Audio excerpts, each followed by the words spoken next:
আসসালামু আলাইকুম রহমতুল্লাহ। সম্মানীয় দর্শক, আমার এখানে প্রায় 3টি রাজাহাঁস আছে, আর 8টি চীনা হাঁস, আর 18টি পাতি হাঁস আছে, আর প্রায় 20টি মুরগি আছে। তো এগুলোর আমি সময় মতন সুন্দর করে খানা খাওয়াই।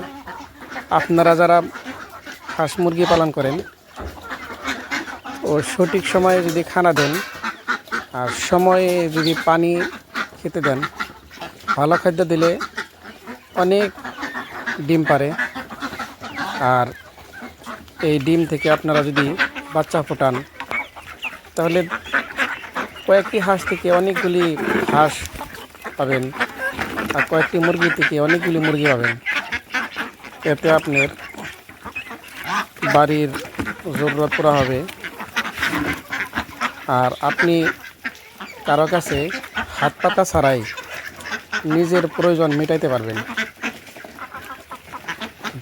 কিন্তু শর্ত হইল কিছু ধৈর্য ধরবেন, লাহে লাহে এটা বড় হতে থাকবে, আর আপনার যত প্রয়োজন আছে লাহে লাহে এ থেকেই মেটাইতে পারবেন।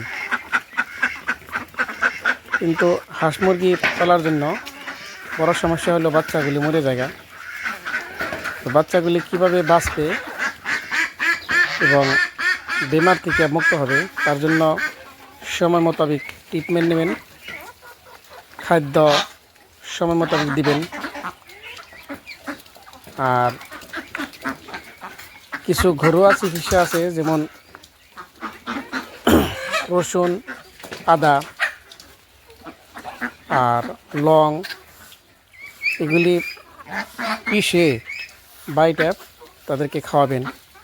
তো হাঁস মুরগি সুস্থ থাকবো, মরবে না, তাতে আপনি লাভবান হবেন।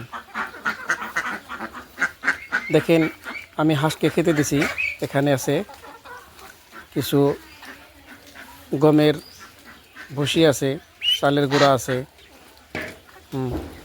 অনেক সুন্দর করে তারা খায়। তো হাঁসের স্বাস্থ্য খুব ভালো, হাঁসের চেহারা অনেক সুন্দর। যদি পারেন তাহলে ধান খেতে দিবেন, আর ভালো মানের খাদ্য দিবেন, তাহলে আপনার হাঁস মুরগি খুব সুস্থ থাকবো, বেমার থেকে তারা মুক্ত থাকবো। সময় মোতাবেক পানি খাওয়ানোটা খুব প্রয়োজন।